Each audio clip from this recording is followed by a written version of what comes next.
हमारा टॉपिक है resultant vector. Resultant vector is the combined effect of two vectors, two or more. Basically, it's not only two vectors, it is at least two vectors and more. It's called resultant vector. What is a resultant vector? It is simply a result of addition of two or more vectors. ठीक है. Combine effect यही कह रहे हैं कि जब एक से ज्यादा vectors आपस में add up होते हैं, ठीक है, तो resultant vector बन जाता है. ठीक है.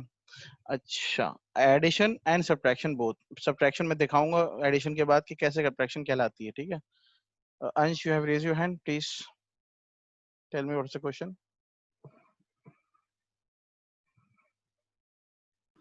सर दो रिजल्टेंट जब सॉरी सर का क्या बोला था आपने, दो वेक्टर्स जब दो वेक्टर्स कंबाइन होते हैं तो हमारे पास एक रिजल्टेंट फोर्स आता है. तो वेक्टर्स या फोर्स तो बात एक ही हुई ना सर. मैंने फोर्स की बात ही नहीं की भाई. मैं कह रहा हूँ दो वेक्टर्स, इधर इट बी अ फोर्स, इधर इट बी अ डिस्प्लेसमेंट, इधर इट बी अ मोमेंटम. कुछ भी हो सकता है ना. हम अभी जनरल बात कर रहे हैं. कोई से भी दो वेक्टर्स होंगे ना, उन्हें ऐड करेंगे, ठीक है, या दो से ज्यादा हो, उन्हें ऐड करेंगे तो रिजल्टेंट वेक्टर आएगा. Resultant is a result. ठीक है. सिंपल सी बात है. कंफ्यूजन तो नहीं है इसमें कोई. चलते हैं आगे. नहीं sir, proceed. Okay, so we have two methods of determining the resultant vectors. Okay, तो क्या क्या रिजल्टेंट वेक्टर के मेथड्स हैं. पहले तो बाय एडिशन, बाय सब्ट्रैक्शन. ये तो नेचर ऑफ ऑपरेशंस. ऑपरेशंस क्या होते हैं? मैथमेटिकल ऑपरेशंस होते हैं ना, जैसे कि प्लस माइनस मल्टीप्लाई डिवाइड. इनको ऑपरेशंस कहते हैं. For vector you will be studying two operations, that is addition and subtraction. They are not as simple as arithmetic operations. Arithmetic operations में क्या होता है? 2+3=5. ठीक है. 5-3=2. ऐसा नहीं है. वेक्टर्स में ऐसा नहीं होता. This is a quite different thing.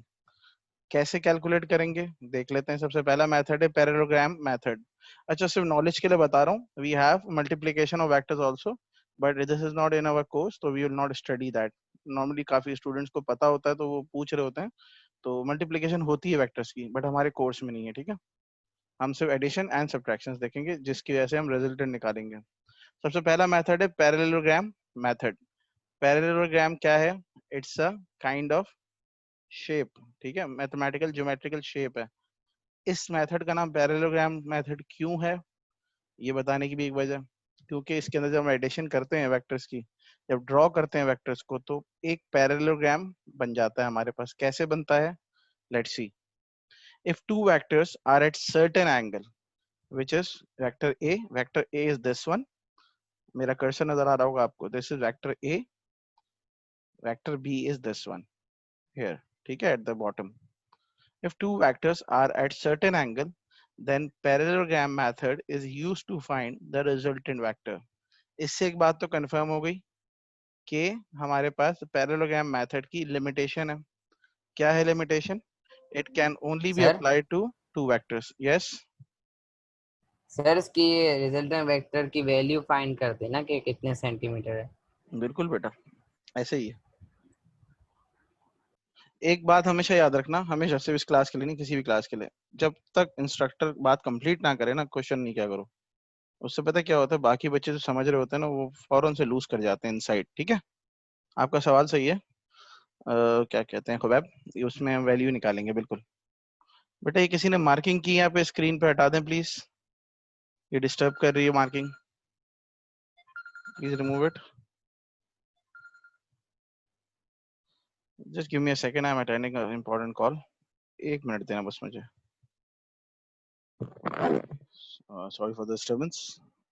Let's continue from there. हम बात कर रहे थे रिजल्टेंट वेक्टर की. Isha, are you in the chat room? आपने ज्वाइन कर लिया? I think I have allowed you. ठीक है, नजर तो आ रही है. आप प्लीज कंफर्म कर दें चैट में आप हैं. तो पैरेललोग्राम के अंदर क्या होता है? We have two vectors. Limitation है कि we can only apply parallelogram method of vectors addition up till two vectors. ठीक है. ये लिमिटेशन है इसकी. दो से ज्यादा वेक्टर्स इसमें यूज नहीं कर सकते आप, क्योंकि फिर ये लॉ फेल हो जाएगा. ठीक है. पहली बात तो ये एक लिमिटेशन. दूसरी लिमिटेशन क्या है कि जो दो वेक्टर्स है ना, वो दोनों एक सिंगल कॉमन पॉइंट से स्टार्ट होंगे. दो वेक्टर्स दोनों एक कॉमन पॉइंट से स्टार्ट होंगे, इसीलिए हम कह रहे हैं कि if two vectors are at a certain angle, ठीक है, दो वेक्टर्स एक सर्टेन एंगल पे हैं क्योंकि इनका स्टार्टिंग पॉइंट सेम है, इनके ऊपर एक एंगल है, वो एंगल हम यहाँ ड्रॉ कर रहे होंगे। अगर मैं इसको जरा से एक्सट्रैक्ट करूं और जरा नोटबुक पे बना के दिखाता हूँ आपको, ताकि ज्यादा अच्छा समझ में आएगा। Just give me a minute.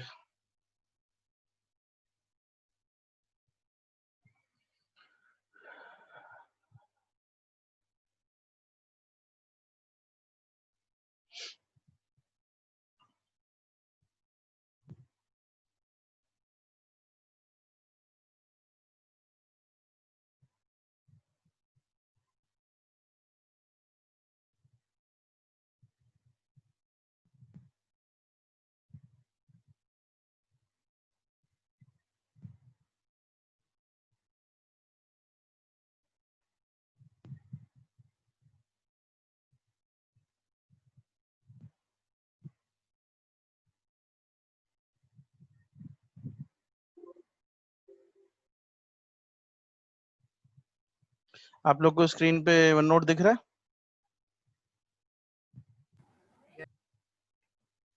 Okay, तो हम बात कर रहे थे कि एंगल, अगर मैं बात करता हूं यहाँ पे एक एंगल की, तो एंगल क्या है? वेक्टर ए और वेक्टर बी के बिटवीन ये एंगल है, इस एंगल को हम क्या कहते हैं? थीटा। ठीक है, ये थीटा सिंबल है ग्रीक अल्फाबेट का, क्यू नहीं है, ये थीटा है। ठीक है, तो थीटा हम जो है एंगल के लिए रिप्रेजेंट करते हैं, एंगल का सिंबल यूज करते हैं हमेशा। तो ए और बी के बिटवीन एक एंगल है थीटा। ठीक है, पैरेललोग्राम लॉ के अंदर क्या होता है कि हम वेक्टर ए ड्रॉ करते हैं, this is our vector A, और वेक्टर बी ड्रॉ करते हैं from the starting point of vector A. ठीक है, ये दोनों वेक्टर्स ड्रॉ हो गए। फिर वेक्टर ए के पैरेलल हम सेम लेंथ का वेक्टर ड्रॉ करते हैं, हेयर एक्स जेड। ये एक्स जेड की जो लेंथ है ना, ये वेक्टर ए के बिल्कुल पैरेलल एक और वेक्टर डॉटेड लाइन से ड्रॉ करेंगे। ठीक है, जिसकी लेंथ बिल्कुल वेक्टर ए के जितनी होगी और जिसका एंगल जो है वो भी वेक्टर ए जैसा होगा, तभी तो हम कह रहे हैं कि पैरेलल ड्रॉ करेंगे। जैसे कि फॉर एग्जांपल आप यहाँ पर स्केल रखोगे, आपका जो स्केल है, अगर मैं बात करता हूँ, एक स्केल रखा आपने यहाँ पे, ठीक है, वेक्टर ए के सामने यहाँ मार्क किया, एक मार्क लगाया, वेक्टर ए के नीचे वाली साइड पे यहाँ एक मार्क लगाया और यहाँ पर लाइन ड्रॉ कर दी ऐसे। यहाँ पे आपने अपना रूलर रखा, ये रूलर है आपका, वेक्टर ए का जो एंडिंग पॉइंट है इसके बिल्कुल सामने एक मार्क लगाया, वेक्टर ए का जो स्टार्टिंग पॉइंट है इसके बिल्कुल सामने एक मार्क लगाया और ये लाइन ड्रॉ कर दी, तो क्या होगा? पैरेलल वेक्टर ड्रॉ हो जाएगा वेक्टर ए से। सही है। इसी तरह वेक्टर बी के पैरेलल भी एक वेक्टर ड्रॉ करना है, ये मैं हटाता हूँ जरा ताकि तुम लोग को समझ में आए। अब वेक्टर बी है, इसके पैरेलल भी मैंने एक वेक्टर ड्रॉ कर दिया, उसकी लेंथ भी एग्जैक्टली सेम लेंथ होगी जो वेक्टर बी की होगी। ठीक है, वो कैसे? यहाँ स्केल रखा मैंने, यहाँ एक मार्क लगाया, यहाँ एक मार्क लगाया, लाइन ज्वाइन कर दी। ठीक है, तो ये वेक्टर बी का पैरेलल वेक्टर आ गया। ठीक है, तो ये क्या बन गया कि मेरे पास पैरेललोग्राम का शेप बन गया कि एक लाइन ये, इसके पैरेलल लाइन ये, एक लाइन ये, इसकी पैरेलल लाइन ये। ठीक है, यहाँ तक किसी का कोई क्वेश्चन है?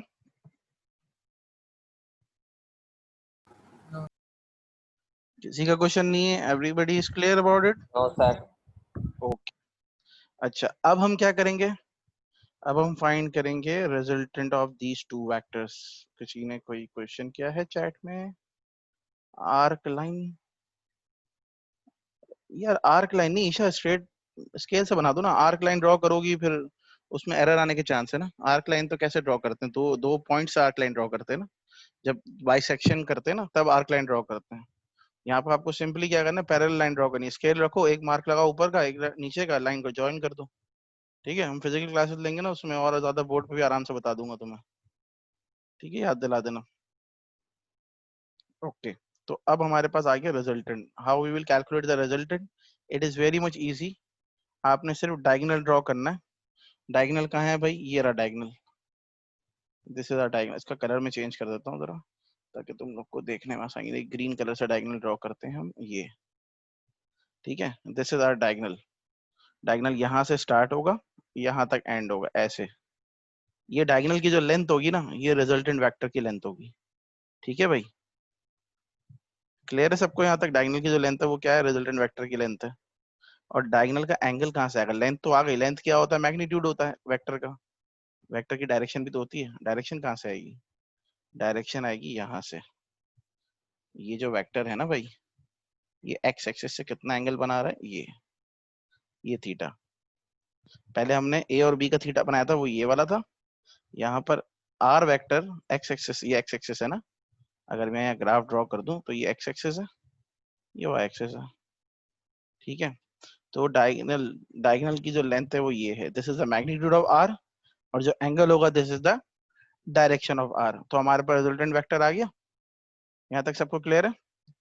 कोई क्वेश्चन तो नहीं है?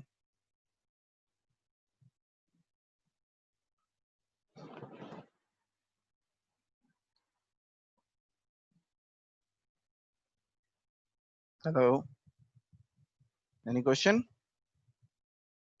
सर जी सर ये बीच में डी रख के फिर मेजर करेंगे ना कितना आ रहा है? हाँ बिल्कुल बिल्कुल, मैं बताता हूँ डी कहाँ रखे हो आप। कोने लाइन पे ना, कोने पे लाइन पे। यहाँ रखोगे, एक मिनट, हाँ भाई, यहाँ लाइन पे ऐसे, यहाँ आपने डी रखा। फॉर एग्जाम्पल यहाँ पे आपका एंगल आ गया 35 डिग्री, तो आपने दे दिया कि भाई ये 35 डिग्री का मेरा एंगल हो गया, और आर की लेंथ हो गई जो भी लेंथ है। ठीक है, तो इस तरह से आप रिजल्टेंट वेक्टर फाइंड कर सकते हो। Is it clear? तो सर ये बनाना पड़ेगा बनाना पड़ेगा बिल्कुल भाई, ड्रॉ करना पड़ेगा।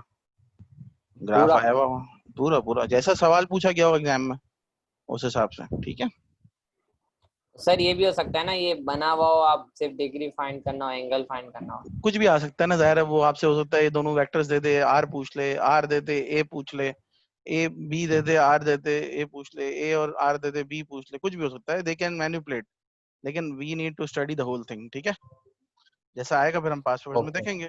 ओके, तो this is the law of vector addition. Which law? Parallelogram law या parallelogram method. It is limited to the addition of only two vectors, and the condition is that these two vectors should start from a common point.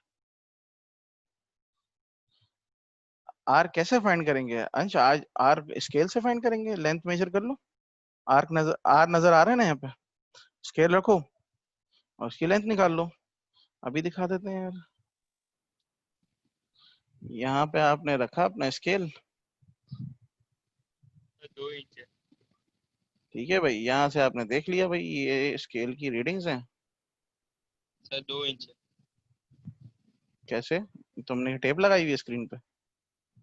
No sir, मेरे पास है ना ये notes पर। Sorry, notes के अंदर वो जो आपने डायग्राम दिए ना उसके अंदर। तुम लेके गए हो? नोट्स ले लिए तुमने? जी जी। वेरी गुड यार, वेरी फास्ट भाई, जबरदस्त। अंश तुम्हें समझ में आ गया? ऐसे स्केल जी रखना है। जी सर। चलो सर वेरी गुड। फिर इन दोनों को प्लस करेंगे ना? नहीं नहीं, आपको सिर्फ लेंथ निकालनी है। आर की लेंथ निकालो, प्लस खुद ही हो गया ना। ये लॉ लॉ ही तो प्लस कर रहा है इनको। प्लस करेंगे मतलब लेकिन आर आपको। की लेंथ निकालनी है, आर की लेंथ निकालनी है, और नीचे वाले एक्स की है ना, सिर्फ है ना का वो निकालनी है क्या? हाँ हाँ, कुछ भी नहीं करना आपको, सिर्फ ये ए ड्रॉ किया। देखो दिखाता हूँ दोबारा, मैं एक बार रिपीट कर देता हूँ। ये वेक्टर ए है, ये ड्रॉ किया आपको। लेट से वेक्टर जी ए आ गया 5 न्यूटन, तो 5 सेंटीमीटर की लाइन ड्रॉ कर दी। ठीक है, इसी के सामने यही एंगल पे यहाँ पर मार्क स्केल रखा है, यहाँ पे यहाँ मार्क लगाया, यहाँ मार्क लगाया, लाइन ड्रॉइंग कर दी। तो ये भी 5 सेंटीमीटर की बन जाएगी अपने आप ही, बिल्कुल पैरेलल में। बी आपको दे दिया लेट से 8 सेंटीमीटर, 8 न्यूटन। इसके सामने इसी पैरेलल पे एक और 8 न्यूटन ड्रॉ कर दो, एक पूरा पैरेललोग्राम बन गया। अब यहाँ से डायगोनल स्टार्ट करो, यहाँ तक इसकी लेंथ फाइंड कर लो। ठीक है, तो जो लेंथ आएगी, फॉर एग्जाम्पल 10 सेंटीमीटर आ रही है, तो ये 10 न्यूटन हो जाएगा। एग्जाम्पल दे रहा हूँ, मुझे नहीं पता क्या आ रही है। अगर आर इक्वल टू 10 न्यूटन है, तो ये 10 सेंटीमीटर आ गया, आपने लिख दिया आर इक्वल टू 10 न्यूटन। ठीक है, आपने स्केल लिया था ना, 1 न्यूटन इक्वल 1 सर सेंटीमीटर। जी, सर इसमें सिर्फ बताना होगा कि मेजर करके कि लाइन भी बनानी होगी? बनानी होगी भाई, पूरा ड्रॉ करना होगा। बीच की ये जो सर, आर ये की एंगल लाइन है जी जी जी, डायगोनल ड्रॉ करना एंगल होगा। नहीं निकालना? एंगल भी एंगल भी निकालना है। अभी बताया था ना मैंने, एंगल ये वाला होगा, ये एंगल। मैं ये बोल रहा हूँ, ये एंगल प्लस करेंगे या सिर्फ एंगल अलग से रखेंगे? नहीं नहीं, अलग से निकालेंगे। देखो आर एक अलग वेक्टर हो गया ना, A plus B equals to R, A plus B equals to R. ठीक है, आर की लेंथ फाइंड कर ली स्केल से। आर का एंगल निकाले यहाँ से डी से, यहाँ डी रखा तुमने, और जो ये वाला एंगल है ना यहाँ से यहाँ तक का, ये आपने आर से निकाल, वो डी से निकाल लिया, ठीक है। तो आपका पूरा का पूरा वेक्टर निकला। आपने कहा R equal to 10 centimetre, theta equal to 35 degree, example दे रहा हूँ, जो भी वैल्यू होगी। तो आपका रिजल्टेंट वेक्टर कंप्लीट हो गया। वेक्टर दो चीजों कंप्लीट होता है ना, एक आपकी वैल्यू से, दूसरा आपके डायरेक्शन से। वैल्यू क्या होती है, मैग्नीट्यूड, और एक सूटेबल यूनिट, यूनिट आ गया न्यूटन। फॉर एग्जांपल फोर्स दी हुई है, सर ये अगर कोई और लेफ्ट से वेक्टर गिवन बनानी हो। होती है लाइन। हाँ हाँ, लेफ्ट पे बनानी होती है बिल्कुल, ठीक है। मेरे ख्याल से सबको जी यहाँ तक का कॉन्सेप्ट क्लियर है। किसी का क्वेश्चन है तो प्लीज पूछ ले।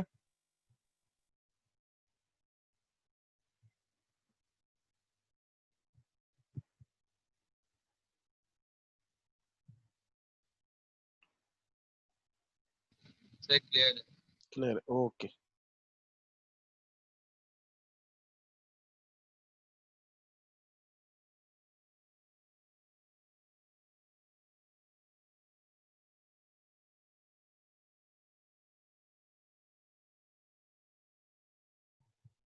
किसी ने इतने सारे मैसेज कर दिए यार, मैसेज नहीं किया करो भाई, बोल दिया करो, बहुत टाइम लगता है पढ़ने में।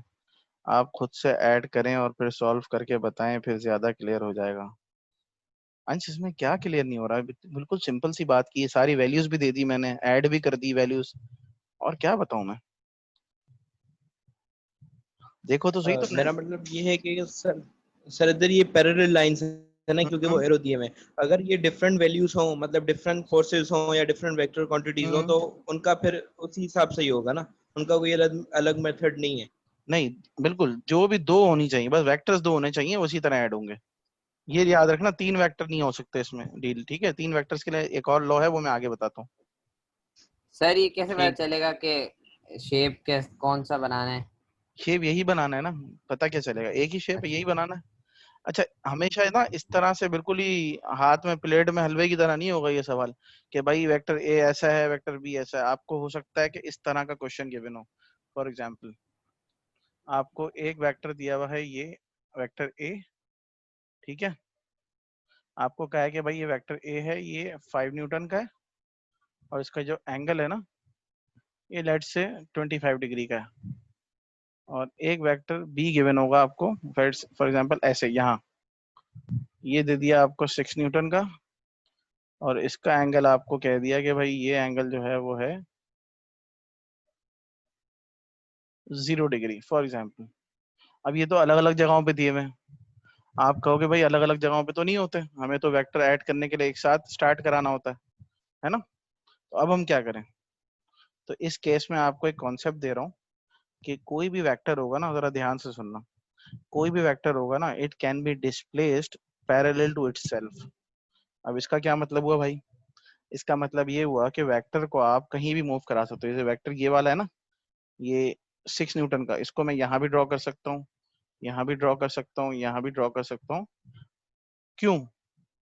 क्योंकि वेक्टर की वैल्यू कैसे चेंज होती है, जब उसकी लेंथ कम या ज्यादा हो जाए, या उसका एंगल कम या ज्यादा हो जाए। अगर मैं यहाँ ये पोजीशन, ये पोजीशन, ये पोजीशन, इन चारों पोजीशन में लेंथ सेम है, 6 न्यूटन की 6 सेंटीमीटर फॉर एग्जाम्पल, और थीटा हर जगह 0 डिग्री है, तो ये वेक्टर मैं पूरी स्क्रीन पे कहीं भी घुमा सकता हूँ।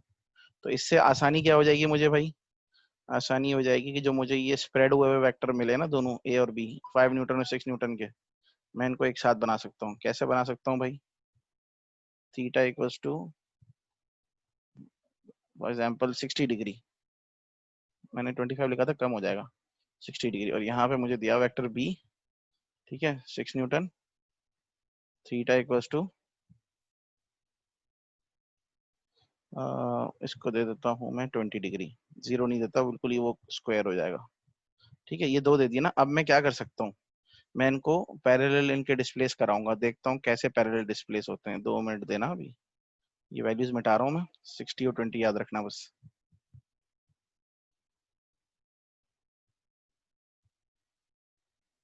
ये 6 न्यूटन का जो वेक्टर है, ठीक है, मुझे चाहिए ये यहाँ से स्टार्ट हो ना। अगर मुझे ऐड कराना है इन दोनों को, तो मैं चाहूंगा कि यहाँ से स्टार्ट हो, तो यहाँ से स्टार्ट कर सकता हूँ ना इसको मैं, ऐसे ही रखूँ, बिल्कुल पैरेलल लेके आऊँ, इसको पीछे लाऊं और फिर नीचे लाऊं, ठीक है। एक सेकंड, इसको जरा रब कर दूं मैं। इस 6 न्यूटन के वेक्टर को मैं यहाँ से स्टार्ट करा सकता हूँ। कैसे? इसको मैंने थोड़ा सा नीचे लाया, फिर बैक ले आया पीछे, लेकिन इसकी लेंथ मैंने चेंज नहीं की, इसकी लेंथ अभी भी 6 सेंटीमीटर है, और उसका एंगल भी मैंने वही रखा है जो यहाँ पे था।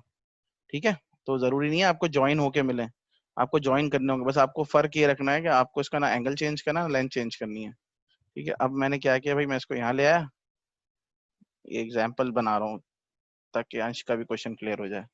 अब मैं इसके पैरेलल 5 न्यूटन के पैरेलल यहाँ पे एक वेक्टर ड्रॉ करूंगा, इसी तरह 6 के पैरेलल एक और वेक्टर ड्रॉ करूंगा। तो ये पैरेललोग्राम बन गया मेरा। अब मैं इसका डायगोनल ड्रॉ करूंगा ऐसे, ये मेरा आर बन गया। ये आर की मैं लेंथ निकाल लूंगा, आर का मैं एंगल निकाल लूंगा। ठीक है भाई, जरूरी नहीं हमेशा एग्जैक्ट पैरेललोग्राम हो, टेढ़ा भी हो सकता है। ये थोड़ा सा देखो टिल्ट है ना, बस होना ये चाहिए एक वेक्टर ये, इसके नीचे से एक वेक्टर ये, इसके पैरेलल एक वेक्टर ये, एक सेकंड, इसके सर वो पैरेलल जिस एक तरफ वेक्टर से ये, भी हो बन सकता है। जिस तरफ से भी हो शेप ऐसा बनना है। ठीक है, यानी कि वेक्टर ए के सामने वेक्टर ए आना चाहिए सेम लेंथ का सेम एंगल का, वेक्टर बी के सामने वेक्टर बी आना चाहिए सेम लेंथ का सेम एंगल का। तो आपका जो ये डायगोनल होगा ना, ये आपका आर हो जाएगा। इसकी लेंथ निकाल लो, इसका एंगल यहाँ से निकाल लो। ठीक है, यहाँ तक सब क्लियर है? हमेशा ये काइट जी जैसे सर। काइट हेलो, ये काइट जैसे ही शेप बनेगा हमेशा। हाँ ऐसे काइट नहीं है, ये पैरेललोग्राम है। काइट तो ऐसा होता है देखो, काइट में तो एंगल ही डिफरेंट हो जाता है ना, काइट तो ऐसा होता है।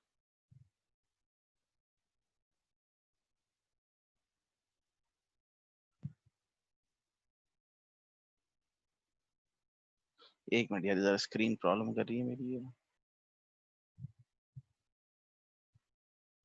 काइट तो ऐसा बनेगा ना, इतना नहीं है ये पैरेललोग्राम की तरह बनेगा। वैल्यू जब आएगी ना, खुद ही तुम देख लो कि ऐसा, ऐसे, ऐसे, देन यूं, ये शेप बनेगा तुम्हारा। ठीक है, ठीक है। काइट में तो एंगल ये वाला अंदर हो जाता है ना थोड़ा, ये वाला और अंदर हो जाता है। Kite is a special form of parallelogram. ठीक है, यस ओके। तो अब हम चलते हैं नेक्स्ट टॉपिक की तरफ। सर यस, इधर आपने 6 न्यूटन्स को जो है वो 5 की तरफ लेकर गए। हम तो ये 5 को भी कहीं और लेकर जा सकते हैं ना, उसमें कोई डिफरेंस तो नहीं होगा? नहीं नहीं कोई डिफरेंस नहीं है। लेंथ नहीं कम होनी चाहिए, लेंथ ज्यादा नहीं होनी चाहिए, एंगल नहीं कम होना चाहिए, एंगल ज्यादा नहीं होना चाहिए। फिर कहाँ कहीं भी घुमाते रहो वेक्टर को, कोई फर्क नहीं पड़ता। Vector is free to move in whole space until unless its length and its angle is constant। ठीक है, अच्छा भाई, तो नेक्स्ट हमारे पास क्या है? नेक्स्ट हमारे पास है ट्रायंगल मेथड। ट्रायंगल मेथड से ज्यादा इसका जो फेमस नाम है ना, वो है हेड टू टेल रूल। ये क्या है? ये यूनिवर्सल मेथड है, यूनिवर्सल लॉ है, जिसके अंदर हम n नंबर ऑफ वेक्टर्स को ऐड कर सकते हैं। n नंबर ऑफ वेक्टर मतलब कि एक से ज्यादा वेक्टर्स, दो से ज्यादा वेक्टर्स, तीन से ज्यादा वेक्टर्स। ठीक है, if two vectors are at 90 degree then the resultant is obtained by head to tail rule। ये इसकी लिमिटेशन थी लेकिन अब नहीं है, खैर 90 डिग्री होना जरूरी नहीं है। इसके लिए मैं तुम लोग को लास्ट क्लास में बताया था मैंने पूरा डिस्क्रिप्शन, कि भाई जब पहला वेक्टर स्टार्ट होता है उसके टेल से, हेड से दूसरा वेक्टर स्टार्ट होता है, फिर नेक्स्ट वेक्टर के हेड से तीसरा वेक्टर स्टार्ट होता है, और रिजल्टेंट वेक्टर के लिए हम क्या करते हैं, फर्स्ट वेक्टर की टेल और लास्ट वेक्टर की हेड को ज्वाइन कर देते हैं। जैसे हमने यहाँ पर स्टेटमेंट भी लिखी है, देखो, join the head of first vector with the tail of second vector। The resultant is obtaining by joining that tail with the tail of first vector and head with the head of second vector। इसको ज्यादा अच्छा हम यहाँ पर समझ पाएंगे अगर मैं आपके साथ स्क्रीन शेयर करूँ वर्कशीट की, जो कि मैंने लास्ट क्लास में बताया था कि हमारे पास लेट से 3 वेक्टर्स हैं, दो तो पढ़ लिए ना तुम लोगों ने, 3 वेक्टर्स हैं, और इसकी लिमिटेशन भी नहीं है कि भाई ये सेम जगह से स्टार्ट होने चाहिए, आपको स्टार्ट इस तरह करना है। लेट से मेरे पास एक वेक्टर है ए, ठीक है, ये वेक्टर है, मुझे इसकी लेंथ गिवन है, इसका एंगल गिवन है, मैंने ड्रॉ कर दिया। दूसरा वेक्टर है बी, वो कहीं भी मौजूद है ना, यहाँ यहाँ यहाँ जो भी है, उसको मैं स्टार्ट हमेशा हेड ऑफ ए से करूंगा। हेड क्या होता है ए का? जो एरो होता है। ठीक है, मुझे वेक्टर बी गिवन है ये वाला, तो मैंने यहाँ पे ड्रॉ कर दिया। जैसा ड्रॉ हुआ हुआ वैसा ही ड्रॉ कर दिया। ठीक है भाई, जितनी लेंथ का है उतनी लेंथ, और जैसी डायरेक्शन है वैसी डायरेक्शन। ठीक है, इसको मैं रब करता हूँ, नहीं ये पूरा आएगा नहीं स्क्रीन पे। वेक्टर बी मेरा यहाँ से स्टार्ट हुआ, ठीक है, मैंने ड्रॉ कर दिया। वेक्टर सी बी के हेड से स्टार्ट होगा। लेट से वेक्टर सी मेरा ऐसा है, ठीक है, जैसा वेक्टर होगा ना वैसा ही लाके यहाँ पे आपको ड्रॉ कर देना है। ठीक है, वेक्टर सी की लेंथ ये है, वेक्टर सी का एंगल ये है, ये 3 वेक्टर्स हो गए। अब मुझे इन तीनों का रिजल्टेंट फाइंड करना है। मुझसे पूछा गया A plus B plus C equals to R. इन तीनों का रिजल्टेंट बताइए। 3 से ज्यादा आपके पास कभी नहीं पूछा जाएगा। ठीक है, इनका रिजल्टेंट के लिए मैं क्या करूंगा, फर्स्ट वेक्टर की टेल याद रखना, फर्स्ट वेक्टर की टेल लास्ट वेक्टर की हेड। लास्ट में क्यों कह रहा हूँ, सेकंड क्यों नहीं कह रहा, कि ये सेकंड तक लिमिटेड नहीं है। लास्ट वेक्टर की हेड, इनको ज्वाइन कर दो। ठीक है, इतना बड़ा वेक्टर सर ये बना तो दिया। अजीब सा शेप बन रहा है। इसमें शेप की जरूरत नहीं है ना, इसका नाम ही नहीं है शेप। ये इसको हेड टू टेल रूल बोलते हैं। इसमें कोई भी आर्बिट्रेरी शेप बन सकता है, कोई मसला नहीं है। एसिमेट्रिकल शेप बन सकता है। ठीक है, फर्स्ट वेक्टर ड्रॉ करोगे, उसके हेड से सेकंड वेक्टर ड्रॉ करोगे, सेकंड के हेड से थर्ड वेक्टर ड्रॉ करोगे। जैसा वेक्टर गिवन है वैसा ड्रॉ करोगे। ठीक है, अपने हिसाब से चेंज नहीं करना है। जैसा गिवन है यहाँ ला के स्टार्ट कर दो, यहाँ से जिस लेंथ का जिस एंगल का। जब सारे वेक्टर ड्रॉ हो जाएंगे तो फर्स्ट वेक्टर की टेल को लास्ट वेक्टर के हेड से ज्वाइन कर दोगे, जो कि मैंने रेड कलर से यहाँ ज्वाइन किया, जिसे हम कहेंगे रिजल्टेंट वेक्टर आर। ठीक है भाई, सर फिर इसकी लेंथ फाइंड करेंगे। इसकी लेंथ फाइंड करेंगे, इसका एंगल फाइंड करेंगे यहाँ से एक्स एक्सिस से। ठीक है, तो आपके पास आंसर आ जाएगा ए प्लस बी प्लस सी का। ठीक है, ओके। अच्छा चलो यहाँ पर थोड़ी सी एक कहानी में ट्विस्ट लाते हैं। हमने एडिशन तो सीख लिया, सब्ट्रैक्शन भी अगर हमें आ गई जाए कहीं कहीं कहा हुआ हो कि भाई सी फाइंड करो, सॉरी सी नहीं, ए प्लस बी माइनस सी फाइंड करो। हाँ अंश, मैंने देख लिया तुम्हारा हाथ ऊपर हुआ हुआ है। 2 मिनट दो, पहले टॉपिक खत्म कर लूं मैं, फिर आराम से सवाल लेता हूँ सबके।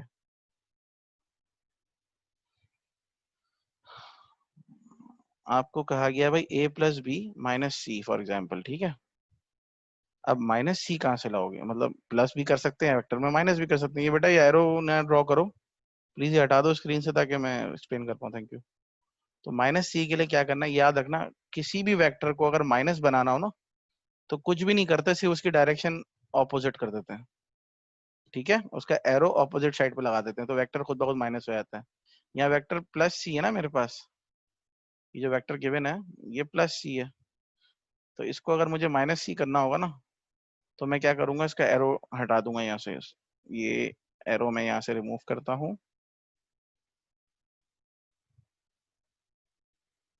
और ये एरो मैं यहाँ पे लगा देता हूँ उल्टा। ठीक है, तो क्या होगा, ये माइनस सी बन जाएगा ये वेक्टर। तो वेक्टर में हम एग्जैक्टली exactly सब्ट्रैक्शन कर नहीं सकते, तो जिस वेक्टर के साथ माइनस लगा होता है ना क्वेश्चन में, उसकी डायरेक्शन चेंज कर देते हैं। समझ गए? सर हाँ बोलो। तो सर इसकी वैल्यू तो वही आएगी ना, वैल्यू वही आई, यही तो मैं कह रहा हूँ, वेक्टर फिर भी को डायरेक्शन नॉर्मल चेंज नंबर करेंगे। से कंफ्यूज मत करना। मैथ्स में जो नंबर होता है माइनस, वो जीरो से पीछे वाले नंबर को माइनस के कहते हैं ना। वेक्टर में ऐसा नहीं है, वेक्टर में माइनस का मतलब है opposite direction vector, same vector with opposite direction. ठीक है, डायरेक्शन चेंज कर देंगे, बाकी सब वही। बाकी सब वही रहेगा। जैसे एग्जांपल है, मैं एक वेक्टर बनाता हूँ ए, वेक्टर ए है, तो माइनस ए जो है ना वो ऐसा होगा, सेम लेंथ का ऑपोजिट डायरेक्शन का।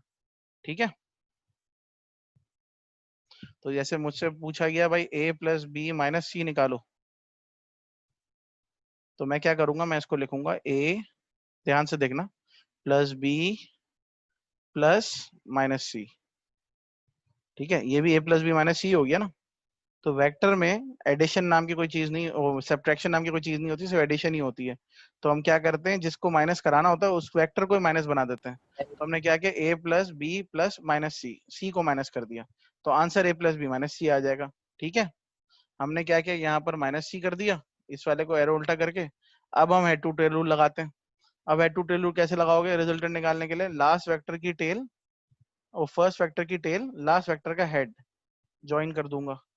तो अब जरा गौर से देखना भाई, जिसके जो सवाल आते हैं अपने पास लिख लो कहीं पे। और से देखना, थोड़ा सा तुम लोग यहाँ पर टेंशन में आओगे इसलिए बोल रहा हूँ। फर्स्ट वेक्टर की टेल लास्ट वेक्टर का हेड कहाँ बन रहा है? ये बन रहा है। लास्ट वेक्टर क्या था? -c था ना, इसका हेड ये बन रहा है और फर्स्ट वेक्टर की टेल ये बन रही है। तो r क्या आ गया? ये आ गया। अब r हो गया छोटा, पहले क्या था? r बड़ा, क्योंकि पहले हम a प्लस बी प्लस सी कर रहे थे, अब -c कर रहे हैं। समझ में आई बात?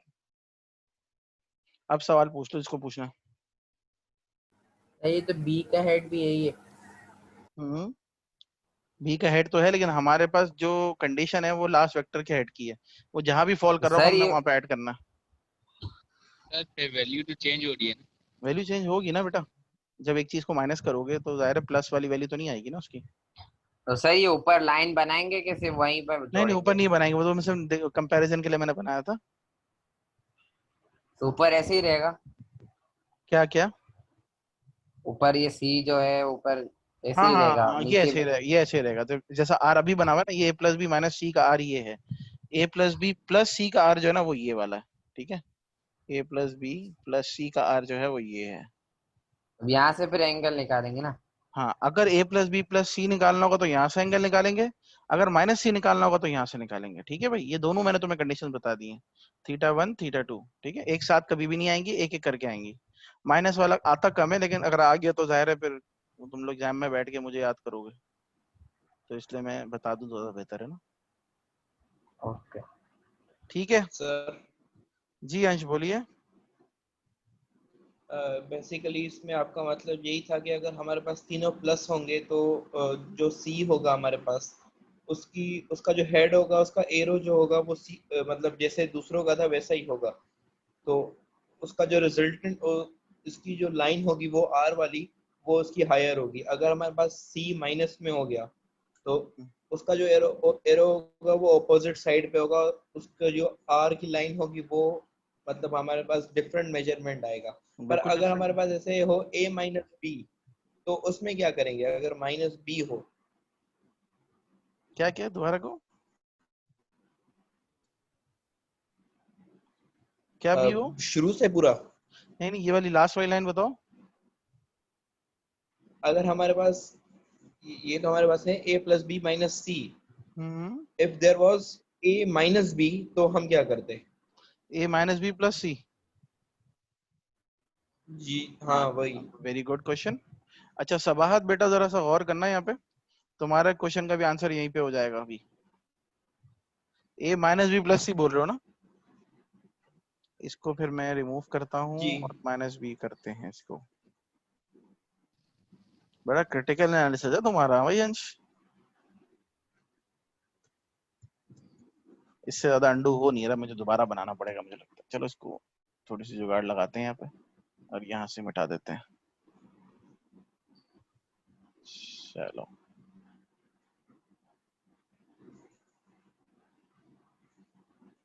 सभी मिट गया, चलो खैर नया ही बना लेता हूँ, छोड़ो यार। 1 मिनट से कम रह गया, मैं रीस्टार्ट कर रहा हूँ मीटिंग ताकि डिस्कनेक्ट ना हो ना बीच में।